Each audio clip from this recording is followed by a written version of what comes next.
My dear students, last time we have discussed the microbial growth part 1, in which we have discussed what are the physiological factors, physical factors and chemical factors which are affecting the growth. But at the same time, when any living creatures are growing, they require the nutrients. So today we are discussing how the nutrients are playing important role for the growth of microorganism in general and bacterial culture in particular. When we talk about the nutrients, there will be various classifications regarding the types of the substrate which are utilized by microorganisms, and this process would be divided for the uptake of the nutrients for the multiplication of cell as well as growth in the various cell component. So in this talk today we are going to discuss about the types of nutrients which are used by microorganisms, nutrients based classifications or groups of the microorganisms, and types of the culture media, and based on this what types of the MCQ could be asked in the examination, that also we are discussing and we are solving. So let us start with the types of the nutrients. As we know that any living creature, if they want to grow, they require some of the nutrients which are very essential for their life. If these nutrients are not present, then the microorganisms or macroorganism cannot survive. So a group of the nutrients which are very essential for the growth of the microorganism or growth of any living creatures, they are classified as essential nutrients. Apart from these essential nutrients, now there are certain substrates which are useful for the growth, but if they are absent, the microorganism or the living cells will not die. These types of the nutrients are known as useful nutrients. So particularly in case of any living cells, we require essential nutrients as well as useful nutrients for the growth of organisms.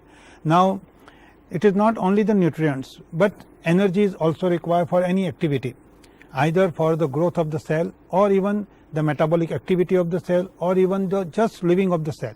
So nutrients are required as a carbon source, nutrients are also required as the energy source. So which type of the nutrients which are providing energy, and based on this types of the nutrients which are used to supply energy to the microorganisms, organisms are classified or they would be grouped in a different groups. Then some of the nutrients which are used for the building blocks, as for examples in case of microorganism, they can be used for the formation of cell wall, for the formation of cell membrane, or in some of the cells they may be used for the formation of the spore or many internal cellular structures. Nutrients may be available in the form of either liquid nutrients or the solid nutrients, or they may be either in the form of broth or in the form of the solid media. Now let us start with the main nutrients which are required for the growth of microorganisms or living cells. So first of all we take the nitrogen. We know that all living creatures, they are having the enzymes, and for the formation of enzymes you require amino acids and the protein, and for the formation of protein you require nitrogen. So nitrogen is mainly available in the form of amino acids, and they are required for the formation of the amino acids. The nitrogen is required for the formation of amino acids, for the synthesis of purine and pyrimidine for the any living creatures. And this nitrogens may be available in the form of organic nitrogen or inorganic nitrogen source. So depending upon the classification of organism, depending upon the requirement of organisms, they choose either the inorganic nitrogen or organic nitrogens. Now inorganic nitrogens, mainly it would be available either in the form of ammonia or in the form of nitrate or in the form of the nitrogen. Now all these nutrients, either they are in the form of ammonia or nitrate, nitrogen, first of all it would be converted to the ammonia. It means it gets reduced to ammonia, and after it is converted to ammonia, then this ammonia would be incorporated into some substance, and then it would be assimilated in the cell and it will go to the various building block formations. So in most of the microorganisms, this ammonia first it will go into the glutamate, and in the presence of a transaminase process it will incorporate it, and then it will join with a carbon skeleton of any living cells. So from a simple nitrogen source like ammonia or nitrate or nitrogen, the carbon skeleton is formed and microbial cell will grow in the form of the larger cell. Other nutrients, if we talk about sulfate, for the synthesis of certain amino acids, as we have seen, for the synthesis of some amino acids nitrogen is required, but particularly the two amino acids which are having the sulfur as a ingredients, for the synthesis of this type of amino acids sulfate is required. These amino acids are cysteine and methionine, as well as some of the vitamins are also require the presence of sulfate for their synthesis. So sulfate will react or in the presence of ATP, which forms PAPS and which is reduced to the sulfide, that is sulfate will reduce to the H2S, and that H2S will incorporate it through a particular amino acid which is known as serine amino acids, and it will come into the metabolic process of the microbial cell or living cells where the other building blocks are formed. Apart from nitrogen, sulfur, the phosphorus and other nutrients are also very essential for the synthesis of the cell mass or for the synthesis of the various component of the cells. This is in terms of either organic or inorganic phosphorus, which is required for the nucleic acid synthesis as well as phospholipid synthesis. And we know that any living creatures, they have nucleic acids as a we can say core substance for any activity of the cells as well as for the reproduction of the cells.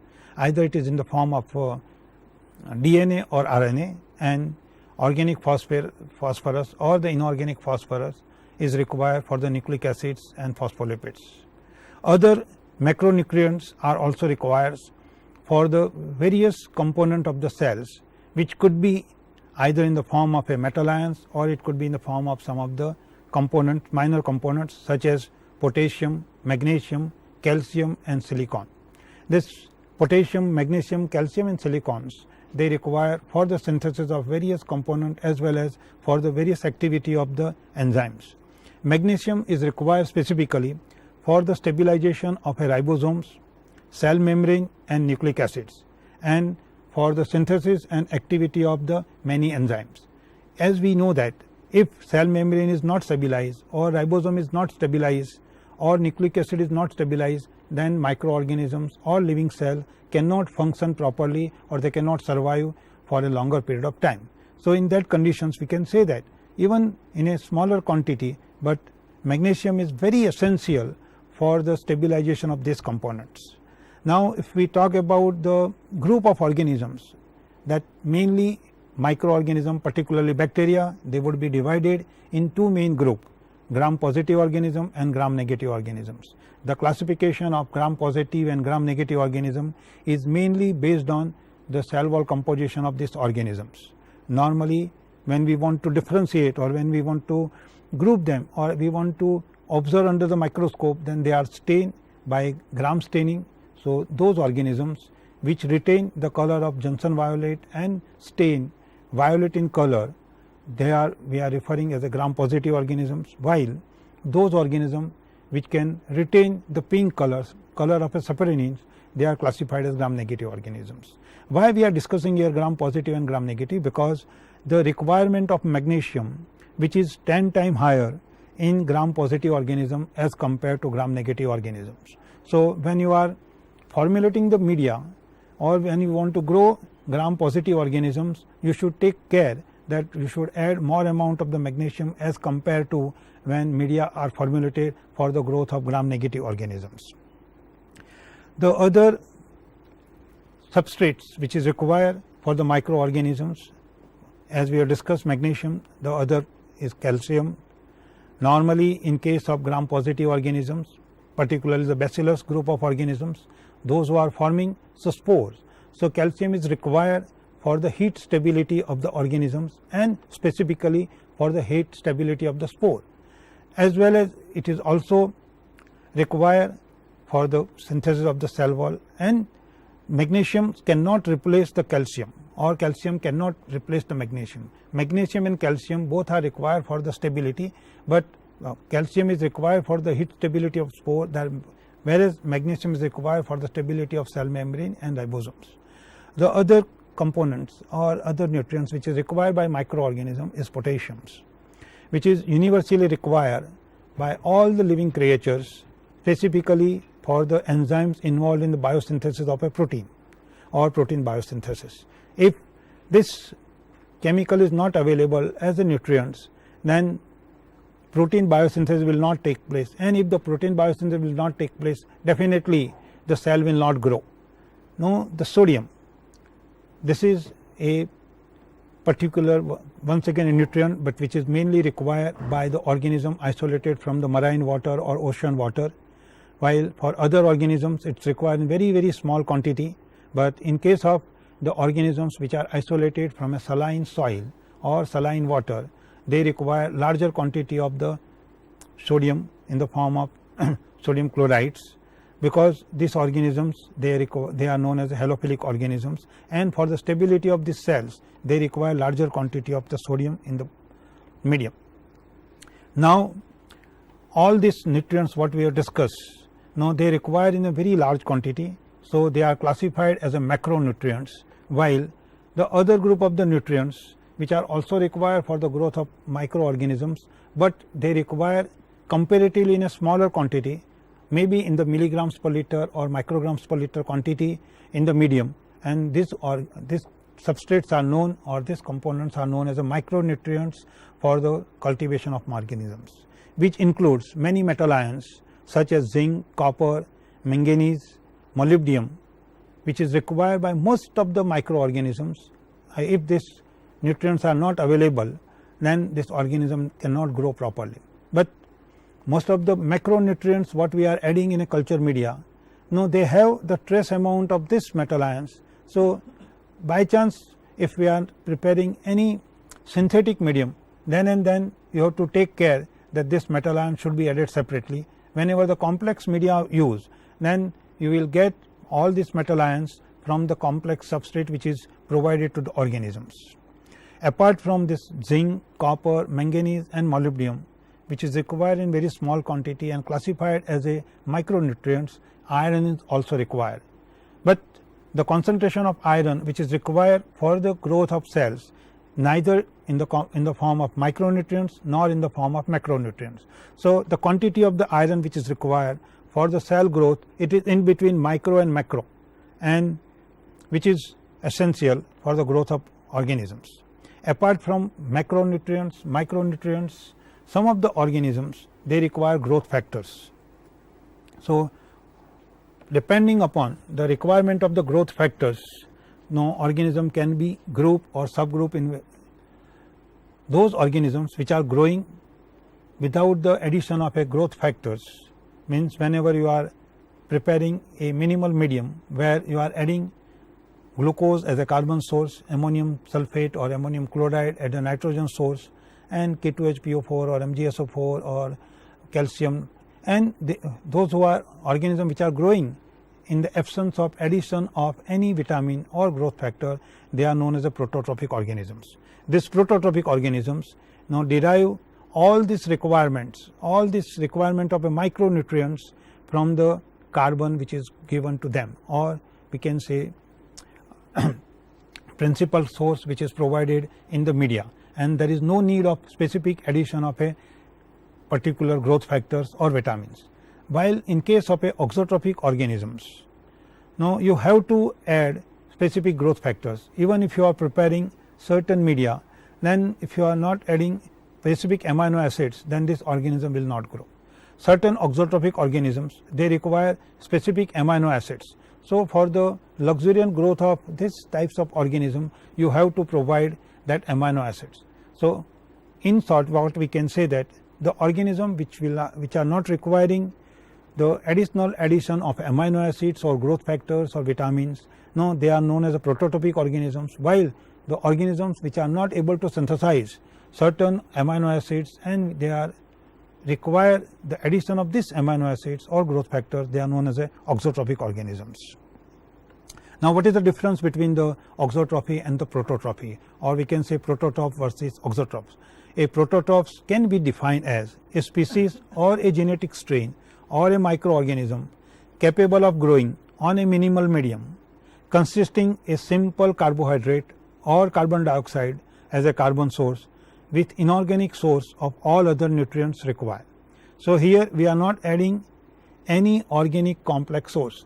As for example, we are not adding meat extract or yeast extract or beef extracts or even peptone. In spite of this, those which are classified as a prototropic organisms, they are growing because they synthesize the required enzyme, they synthesize the required carbon or protein, or they require carbohydrate or protein or enzymes from whatever the carbon dioxide or the carbon source what we have provided and the inorganic salts which are present in the medium. While the auxotrophic organisms, they can be defined as a species or a genetic strain requiring one or more complex organic nutrients apart from whatever the nutrients what we have added in a minimal medium. So what type of the nutrients? They require amino acids or nucleotide base or enzymatic cofactors, and they will grow only and only when these types of the nutrients are added in their medium. In the absence of this, they will not grow. Now, based on this nutritional requirement, either the organisms they are growing in a minimal medium, or organisms they are growing in a complex medium, or organisms which are growing on a synthetic medium which added most of the chemical substance, or the other group of organisms which may require the presence of light. So these types of the group of microorganisms which is known as a nutritional group of organism, first of all we try to see this chart. This chart will give you the overall idea regarding the group of the microorganisms based on types of the nutrients or types of the energy source which is required for the growth of these organisms. Let us take all the organisms. So first we try to classify based on what type of the energy source which is required by the microorganisms. Mainly we are dividing the energy source in two groups.